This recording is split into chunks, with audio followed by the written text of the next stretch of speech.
అసలు నేను ఎందుకు అలా ఉన్నానో అమ్మకే అర్థం కాకపోతే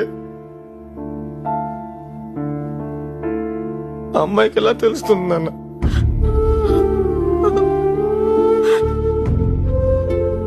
వెళ్ళిపోయింది. ప్రేమే లేదు, సిద్ధు నాకు కరెక్ట్ కాదని చెప్పి వెళ్ళిపోయింది. ఇంటికి తీసుకొచ్చినప్పుడు ఆ అమ్మాయికి ప్రామిస్ చేశాను, నీకు ఒక మంచి ఫ్యామిలీని ఇస్తానని. కానీ ఈ రోజు చెప్తున్నాను, ఈ ఫ్యామిలీ ఒక మంచి అమ్మాయిని కోల్పోయింది. She's gone.